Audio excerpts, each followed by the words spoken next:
Sound crashing waves, metallic clash of swords, distant war horns blaring. Heat, the sea was on fire. Wooden ships packed with warriors collided in a storm of arrows and screams. From the shore, witnesses claimed the horizon looked like a burning forest drifting across the water, and at the center of this forgotten nightmare stood the unlikeliest of enemies, pirates, ragged sea wolves, facing the unstoppable armies of the Mongol Empire. But how did outlaws of the sea ever come to face the greatest conquerors on land? A visual old map of the South China Sea, flickering torchlight highlighting the coastlines. The year was the late 1200s. The Mongols had swept across Asia, crushing kingdoms from Persia to Korea. But there was one element they could not master so easily: the sea. Kublai Khan, grandson of Genghis, had set his sights on maritime dominance. To control trade routes, he needed fleets. To conquer Japan, he needed harbors. And to dominate China's southern coasts, he had to destroy the sea raiders who ruled those waters. The pirates. Quick question: if you had to choose, would you rather face the Mongols on horseback or pirates at sea? Comment below. Sound heavy drum beats, a Mongol war chant carried by the wind. These weren't mere criminals. Contemporary Chinese records call them Haidao, sea bandits. They controlled coves, islands, and secret strongholds. They attacked merchant fleets, extorted fishermen, and sometimes even allied with rebel warlords. To the Mongols, they were both a nuisance and a threat. To the pirates, the Mongols were the ultimate predator, a force that could end their way of life. And so, the stage was set for one of history's strangest battles. A visual, dim lantern light flickering over tar cake ropes and salted fish barrels. Eyewitness fragments survive in Chinese chronicles. They tell of Mongol fleets built in haste, thousands of ships crewed by conscripted sailors, guarded by hardened warriors. The pirates watched from hidden coves, their sails patched, their weapons mismatched. But what they lacked in numbers, they made up for in cunning. Their knowledge of tides, currents, and sudden ambush was their real arsenal. And one night, they decided to strike first. A sound muffled splash, rowboats creaking quietly under moonlight. Imagine the scene: a Mongol fleet anchored in silence, banners swaying in the night air. Suddenly the water erupts, pirates rowing fast, torches lit, hurling firepots onto the ships.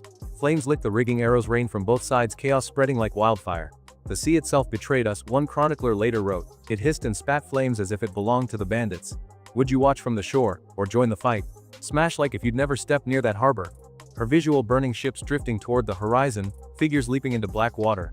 The Mongols, famed for their discipline on horseback, found themselves trapped in an alien battlefield. Horses panicked at the smoke. Archers struggled on slippery decks. The pirates, by contrast, moved like ghosts, vanishing into smoke, striking from small boats, vanishing again. For the first time, the empire that had crushed armies across continents was humiliated by ragged men of the sea.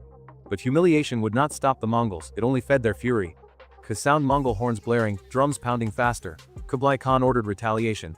Massive shipyards churned day and night, building war fleets larger than anything the region had seen. He recruited foreign shipwrights, forced coastal villagers into service, and prepared to drown the pirates in overwhelming force. The chronicles whisper of fleets so vast that the horizon turned to wood and canvas. But the pirates had one final trick, and it was devastating. A visual, shadowy pirates preparing jars of gunpowder and oil. They had learned from smugglers and rebels to weaponize fire like never before. Some jars were packed with burning pitch and lime, others with early black powder mixtures. When hurled at enemy decks, they didn't just burn, they blinded, smoked, and suffocated. One survivor wrote, "We could not breathe, for the smoke ate the air itself." Comment below, do you think these pirates accidentally invented early chemical warfare? Sound fire roaring, men choking, wood snapping in flames. The Mongols pressed forward regardless. But again and again their fleets met walls of fire, hit and run ambushes, and treacherous currents guided by pirate knowledge. Some accounts even claim entire Mongol fleets were lost not in glorious battle, but in storms, deliberately lured into danger by false guides bribed by pirates. But here's the darkest twist. Because what the Mongols did next erased the pirates from memory. Music, fade to eerie silence, a single drumbeat echoing. The chronicles grow quiet. Pirate strongholds were burned. Captured raiders were executed in ways so brutal their names were never recorded. For centuries, official history painted the seas as if they had always belonged to emperors and generals. The war between pirates and Mongols was scrubbed away, buried in fragments, whispers, and half-burned scrolls. Do you believe history deliberately hides the moments when underdogs win? Let me know in the comments.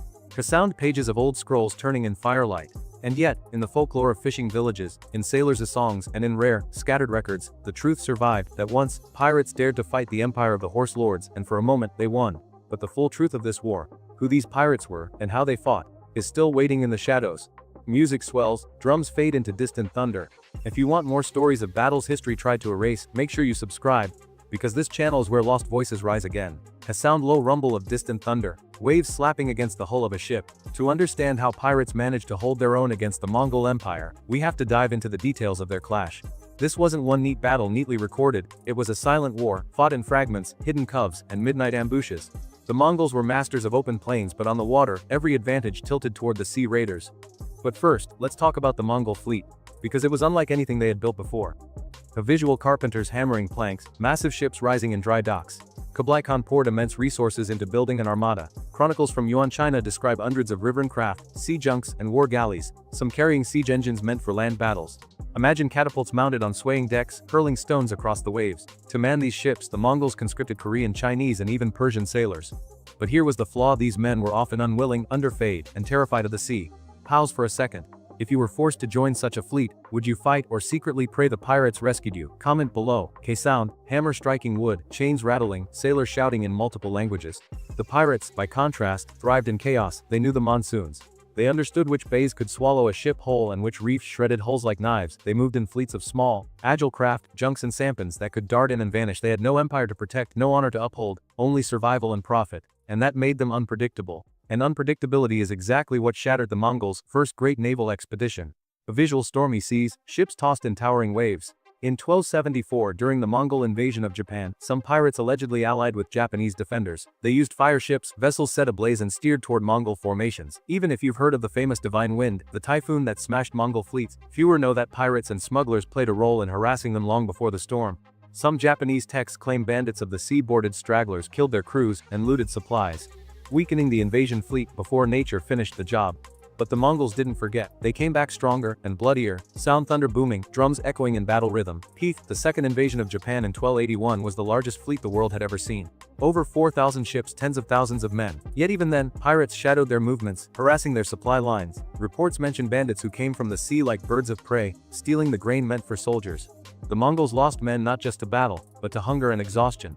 Would you rather face a massive army head on or whittle it down slowly, pirate style? Let me know below. Visual montage of ragged pirates sneaking supplies from larger ships. What makes this story even more fascinating is how the Mongols tried to adapt. They hired defectors from pirate bands. They offered pardons to raiders who swore loyalty. Some pirates switched sides, guiding Mongol fleets through unfamiliar waters. But betrayal cuts both ways. Others fed the Mongols false information, luring them into deadly shoals and storm paths. To the Mongols, the line between ally and enemy blurred. To the pirates, it was just another game. That game reached its deadliest point during the South China campaigns. Can sound: clashing swords, arrows whistling. In 1278, the Mongols pursued the remnants of the southern Song dynasty, who had fled with their navy. Pirates often allied with these fugitives, both out of loyalty to the old order and for the promise of gold. The result was a desperate naval war in which pirates became shock troops. One battle at Yemen in 1279 saw the Song's last forces chained together, ship to ship, in a floating fortress. Some pirates are believed to have joined them, turning the clash into a final stand. When the Mongols crushed it, the Song dynasty fell, but the pirates slipped away, melting back into the sea. Hit like if you think pirates were the ultimate survivors, always slipping through history's cracks. Visual: smoke rising over a shattered fleet, lone boats rowing into the distance. And yet, the war didn't end. The Mongols launched endless campaigns against pirate havens, burning coastal villages, capturing island strongholds. But no matter how many bases they destroyed, the sea raiders always returned. They lived on trade, on smuggling, on fear. The harder the Mongols struck, the deeper the pirates vanished into the ocean's hidden veins.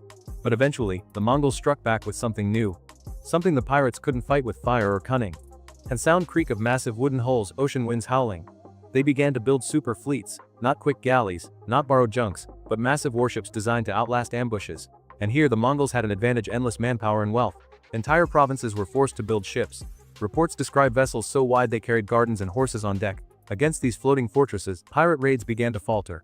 Would you take your chances in a fast little boat, or trust your life to a floating fortress? Drop your choice below. Visual: a split screen. Nimble pirate skiffs darting, massive Mongol warships looming. But even these giant ships couldn't erase the problem completely. Pirates adapted again, attacking supply chains, striking at night, vanishing by dawn. It was a war of patience, one the Mongols never fully won.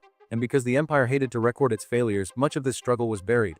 But in the end, something far greater than pirates would finally bring Mongol naval power to its knees.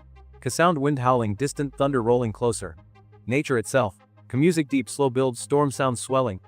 The same storms that wrecked Mongol fleets on their way to Japan also battered their fleets in pirate waters. Entire armadas scattered in typhoons, drowned in monsoon gales. Pirates didn't just rely on fire and steel. They relied on the sea itself, the greatest ally of outlaws. Do you believe pirates truly defeated the Mongols, or did the ocean do the work for them? Let's see what you think in the comments.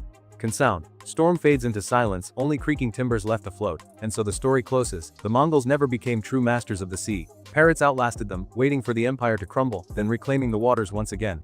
History may have tried to erase this clash, but the whispers remain. Somewhere between firestorm and shadow, pirates and Mongols met in battle. And for a fleeting moment, the raiders of the sea stood against the horse lords of the land.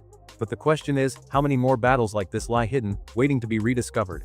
Music swells into dramatic crescendo. If you're fascinated by history's lost wars, hit like, share this video with a friend and subscribe. Because next time we uncover another war history tried to bury. Sound eerie silence, broken only by dripping water inside a dark cave. The Mongols thought they could stamp out piracy with steel. But the sea has always belonged to ghosts, and in the cracks of the empire's memory we find chilling tales, stories of pirate captains who faced Mongol fleets and lived to tell the tale. One such story begins on the southern coast of China, where a nameless pirate ambushed the impossible. A visual moonlit waters, black silhouettes of small boats creeping between towering Mongol ships. Legend speaks of a night raid where fewer than 50 pirate vessels assaulted a Mongol convoy of nearly 200. Instead of facing them head-on, the raiders lit tar, soaked branches and hurled them onto enemy decks. Imagine the chaos, men screaming, fire spreading across ropes and sails, war drums silenced by crackling flames. When dawn came, not all 200 ships remained afloat. The Mongol records are vague, but the silence in their annals speaks volumes. Do you think this was pirate brilliance, or Mongol arrogance? Comment your take. Can sound roaring fire, shouting men, water splashing. Another account, found in Korean coastal records, tells of villagers who remembered pirates fighting Mongol patrols long after the empire's main fleets had fallen. These pirates didn't just battle on the seas, they struck forts, harbors, even rivers where Mongols thought they were safe. They became a phantom war, one too embarrassing for official histories to record. But the strangest legend doesn't come from Asia at all, it comes from sailors who swore the pirates survived all the way into the Indian Ocean. A visual wide expanse of sunlit sea, sails stretched taut in the wind. Rob chronicles from the 13th century whisper of eastern raiders who spoke strange tongues but fought with reckless fury. Were these remnants of the Mongol pirate wars, fleeing west to rebuild their fortunes? If so, then the story of pirates versus Mongols didn't end in one century. It bled into global history. Hit like if you think history hides more of these lost connections than we'll ever know. Hassan market chatter, waves, camels groaning, Silk Road crossing with sea trade. What's fascinating is how tactics from this clash may have shaped piracy for centuries. Fire ships, hit and run raids, supply chain disruption, all methods pirates perfected against Mongol fleets, later used against European powers. The DNA of pirate warfare didn't vanish, it evolved. And evolution is exactly what terrified the empires that came after. A visual montage, Spanish galleons, British frigates, French corsairs, all battling pirate craft centuries later. When Spain lost ships in the Caribbean, when Britain feared privateers along its trade routes, they weren't just fighting criminals, they were fighting tactics born in the forgotten wars against the Mongols. Every ambush at sea carried the ghost of those early raiders. The Mongols may have ruled the land, but the pirates passed down the sea's inheritance. Would you dare call pirates the true rulers of the oceans? Let me know in the comments. Hassan distant storm rolling in, seagulls crying. Pete, but there's something darker here. If pirates truly played such a major role in resisting the Mongols, why did history bury their names? Why do we read of khans and emperors, but not the nameless captains who fought them? The answer may lie in the fear of giving pirates too much credit. A visual medieval scribes at work, scratching out lines, sealing scrolls. Empires write history, not outlaws. For the Mongols, pirates were vermin, nuisances unworthy of glory. For dynasties that followed, admitting that rebels shaped history was dangerous. Better to silence their victories, erase their battles, and let time swallow their legends. And so, the greatest sea war the Mongols ever fought became a whisper. Until now. Would you trust the official version of history, or the hidden one kept alive by rumor? Think carefully. And sound heavy silence, then slow beating of a drum. Yet the sea doesn't forget. In the rusting anchors buried beneath sand, in shattered timbers hidden under coral, in the songs of coastal villages, the memory lingers. When pirates fought the Mongols, they carved proof into the waves themselves. And every storm that rages over the Pacific still carries an echo of that struggle. But maybe the real question isn't whether pirates fought the Mongols, it's how many other battles are still lost beneath the tides. A music swells to its highest peak, thunder cracks, lightning illuminates the sea.